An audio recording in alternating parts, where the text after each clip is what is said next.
Hello folks, welcome back to the channel DJDH, Electric, and here I want to talk to you about upcoming news, upcoming in the fact that there's a commemoration that should be taking place in London and hopefully elsewhere in Britain and elsewhere in the world. And I'm talking about the 15th of August and of this year, 2025, and we're in this year, 15th of August, we will be marking the 80th anniversary of VJ Day. VJ Day, Victory over Japan. Okay, this is the day that we celebrate the end of the Second World War with Japan. In May, every year, there's a big commemoration, and we see the royal family and all the top politicians in Britain laying a wreath at the cenotaph and for the end of the war with Germany and her allies. But not so much do we commemorate the end of the war with Japan. We seem to think of it as an American war, don't we, and rather than a worldwide war. And it was fought at the same time. And whereas we finished the war a few days earlier with Germany, Japan carried on to the 15th of August. So let me get down to it. It's important to remember that the women, as well as the men, who suffered at the hands of the Japanese, and they suffered enormous pressure, enormous tortures. Excuse me, my throat's going. At the hands of the Japanese. And one of these persons I'm going to speak about today is Eileen Hammond. You may never have heard of her, but Eileen Hammond was a young teenager who was wonderful. She acted wonderful while a prisoner. Now, she later became a night nurse at the former Little Plumstead Hospital in Norwich. Yes, she was a British woman. Yes, her father was a British official, and he married a Malaysian woman, and they had 3 sons and 3 daughters. Eileen was one of them. It was 40 years ago when Eileen, then in her early teens, and I'm talking really early teens, 13, swam through sewers, to steal food to keep starving prisoners alive in the notorious Changi prison in Singapore. And she was tortured in front of her family. Back in 1942, we're going back a few years, aren't we?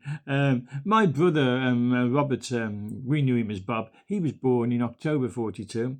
She was one of 3 sisters and 3 brothers, as I've said, born to a Malayan wife of a British prison officer, Thomas Harris. Yes, same name as me, yes. Only I'm David John, not Thomas, but my surname's Harris. And he was stationed in Singapore. It's a British colony.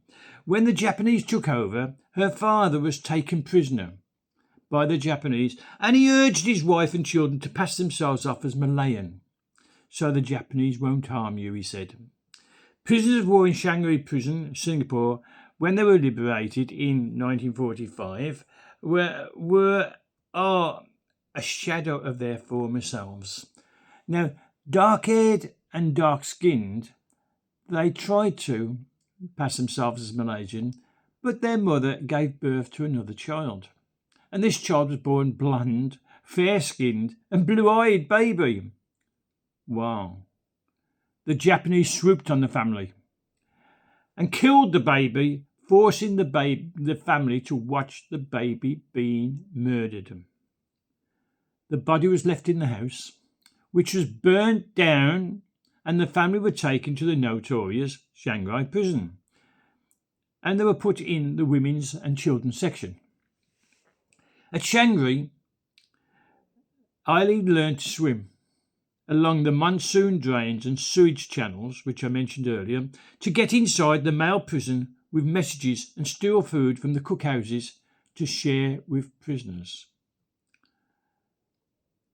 How brave, 13 years of age, swimming through sewers, and to steal food and to pass messages on from loved ones, the women to the men, and back, of course.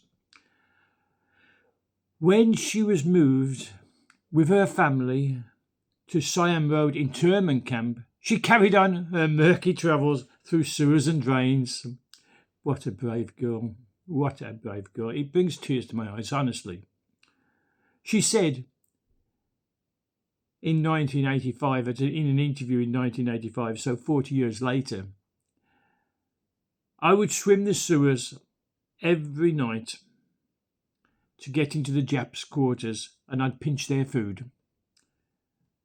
I'd take eggs and chickens. I'd drape them around my neck and swim through the sewers. It wasn't hygienic, I know, but people in the hospital were desperate for food, so we didn't care. Remember, she became a nurse in Plumstead Hospital, Little Plumstead Hospital in Norwich, England, afterwards. What a wonderful, wonderful woman. Yeah. So she said it wasn't hygienic. But the people in the hospital were desperate for food, so we didn't care. People were starving. We'd eat grass and snails, whatever came into our grip. Imagine, let's stop for a moment and just imagine. They're eating snails. They're eating grass just to stay alive. And so they were released on this day, 15th of August, 1945, 80 years ago. She says prisoners were so desperate for food, they would fight amongst themselves over who would get to eat a snail. I'm really emotional on this. The Japanese knew someone was stealing their food, but they couldn't work it out. Who or how until the end of the war, when someone found out it was me, said Eileen. They called me out one day and I was tortured. This little girl was tortured in front of her family. This was common practice in the camp, torturing in front of the family. My mother, who was sick, they were dying from starvation, was brought out on a stretcher to witness my torture. Get this. I'm going to read this bit. My father, who was in the men's section of the camp, got to hear I was about to be tortured, and he went berserk, climbing over a fence and running towards where I was being tortured. The Japs, this is from Eileen, the Japs really laid into him for this. It seemed like they broke every bone in his body. I remember them picking him up afterwards. His body was limp. She, Eileen, was beaten savagely, bitten. Cigarettes were stubbed out on her body while her family looked on. Have you ever been burnt by a cigarette? But it wasn't just one. Cigarettes were stubbed out on her body. She was beaten, kicked, punched, hit with truncheons. How old was she? I'll remind you. She was in that camp from the age of 12 to the age of 15. This brave little girl, swimming through muck and debris and excrement through the sewers to get food to the men and to the women. She said that one day they woke up to find all the guards had gone. Not a word had been said to them. They'd just gone. There was nothing. But we didn't really know for sure that the end of the war was coming. When the family were reunited, her father, who did live through that beating, he'd been a big man, weighing more than 17 stone. When released, he weighed little under 4 stone. More than 13 stone of his body weight had gone. He was skin and bone.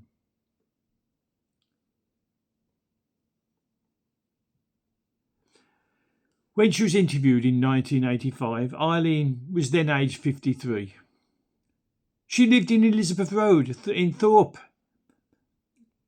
and she worked as a night nurse.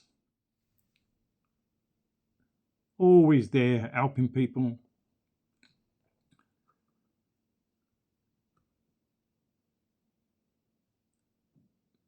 Recovering from their ordeal, prisoners of war following the end of the Second World War in the Far East 80 years ago, Eileen told us, we were really forgotten. No one really wanted to know us after the war. The government weren't interested in what went on in those prison camps. And that's still the case today. This was in 1985. Let it be known the bravery, the courage of these people, including Eileen here. Do you know both Eileen's parents and mother, who was sick in the camp, if you remember, was brought out on a stretcher to see her daughter being tortured, and her father beaten, every bone possibly broken in his body. They died in 1949. It was just 4 years after the end of their ordeal in the prison camps.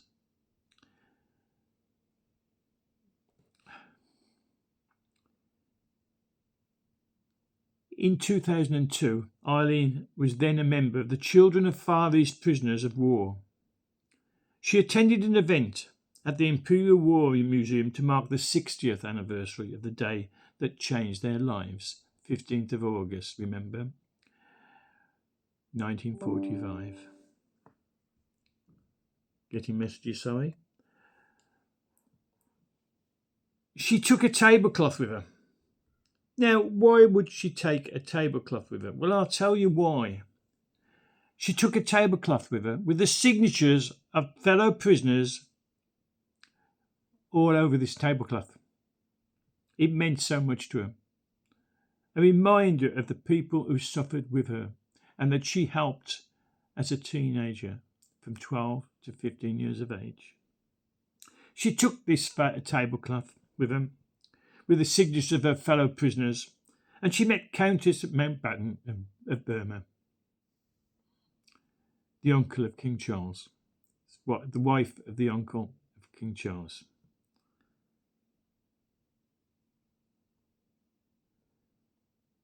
Eileen said, I still wake up thinking of it there in front of me. You never get rid of what you saw and went through, and your parents went through.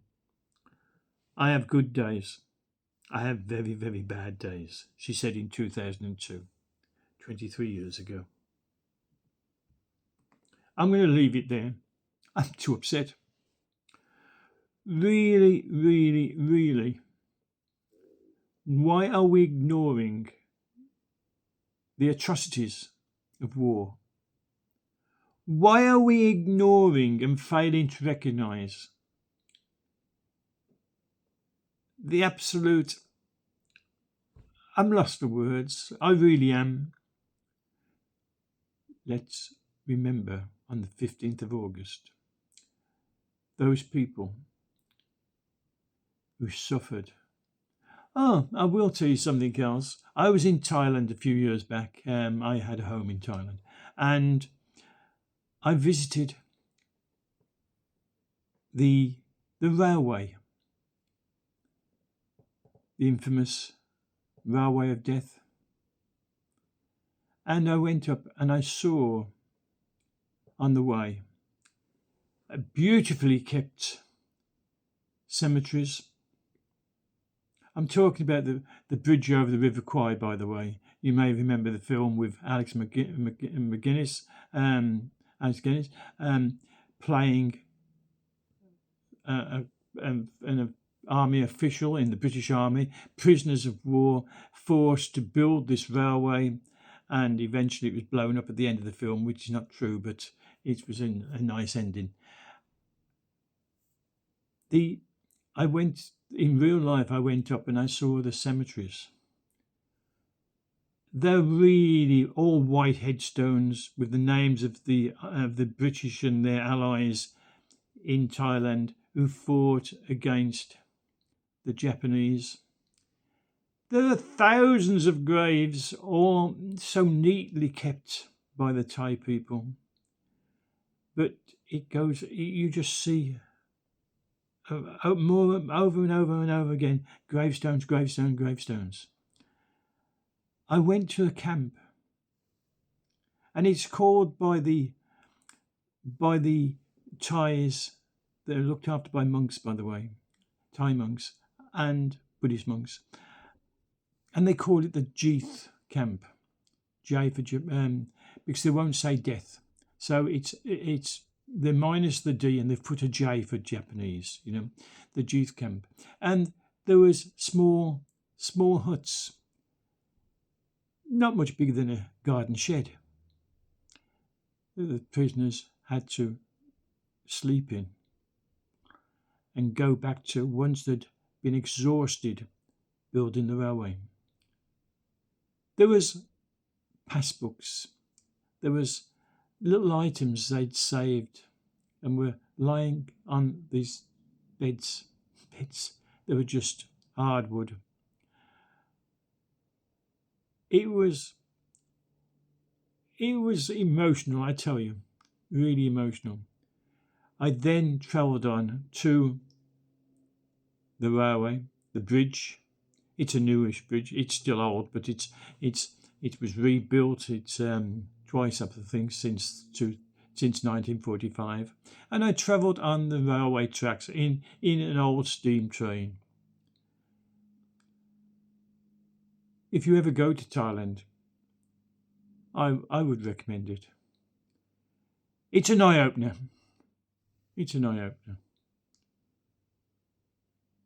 I've got to stop. I'm so emotional now. Please, please, please press the like button.